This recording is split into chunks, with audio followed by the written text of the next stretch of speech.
वही कट्टरपंथी रहेंगे हिंदुस्तान में या खाएंगे हिंदुस्तान में, लेकिन हिंदुस्तान का सम्मान नहीं करेंगे। बंगाल में मदरसों में वंदे मातरम अनिवार्य किए जाने पर अब तक तबका कोर्ट पहुंच गया है। कोलकाता हाईकोर्ट में पीआईएल दाखिल केंद्र और शुवेंदु सरकार के आदेश पर रोक लगाने की मांग की है, लेकिन जब कट्टरपंथी कोर्ट पहुंचे तो उनका दाव उन्हीं पर भारी पड़ गया।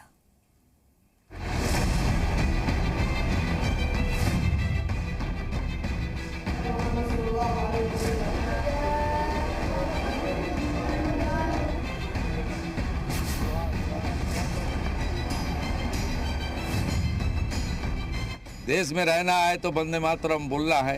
हर स्कूल में वंदे मातरम चालू कर दिया। बंगाल में भी भाईजान को स्कूल में वंदे मातरम गाना ही होगा। बंगाल के मदरसों में दिन की शुरुआत वंदे मातरम से ही होगी। वंदे मातरम गाने से कट्टरपंथी बच नहीं पाएंगे।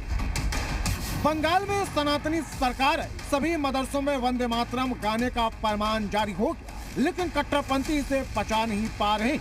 कट्टरपंथी मदरसों में वंदे मातरम गाने पर भड़क गए हैं। मदरसों में वंदे मातरम का कट्टरपंथी विरोध कर रहे हैं। मदरसों में वंदे मातरम नहीं गाने की जिद पर अड़ गए हैं। वंदे मातरम गाने के आदेश के खिलाफ कोर्ट चले गए। शुवेंदु सरकार के आदेश को रद्द करने की मांग कर रहे हैं, लेकिन बात राष्ट्रभक्ति की है, बात देशभक्ति की है, तो कोर्ट में ही जज साहब ने कट्टरपंथियों की क्लास लगा दी।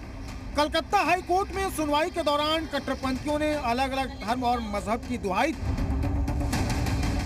भाईजान मदरसे में वंदे मातरम से सांप्रदायिक सद्भाव बिगड़ने का हवाला देने लगे। बात खून खराबे तक पहुंच गई।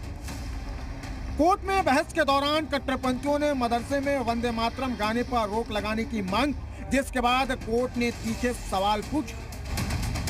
जज ने कहा, अगर पूरा वंदे मातरम बोलेंगे तो आसमान नहीं टूट पड़ेगा। हजारों ईसाई स्कूलों में भी प्रार्थना के दौरान वंदे मातरम गाया जाता है, तो क्या किसी खास धर्म से जुड़े छात्र ये सवाल करते हैं? सवाल है कि जब सभी धर्मों के लोग वंदे मातरम गाते हैं, तो कट्टरपंथी वंदे मातरम गाने से क्यों डर रहे हैं? मदरसों में वंदे मातरम का विरोध कर माहौल क्यों खराब कर रहे हैं? मुल्क के मोहब्बत के ताल्लुक से जितने भी अशार हैं उसे पढ़ने में हमें कोई दिक्कत नहीं, कोई परहेज नहीं। हाँ, मुल्क से मोहब्बत के नाम पर इसमें जो एक ख़ास धर्म के देवी देवताओं का जिक्र किया गया है और ख़ासकर उसकी वंदना और उसकी इबादत और उसकी पूजा की बात कही गई है, जिसका इस्लाम से कोई ताल्लुक नहीं है और मुसलमान अपने रब के अलावा किसी और की इबादत नहीं कर सकते।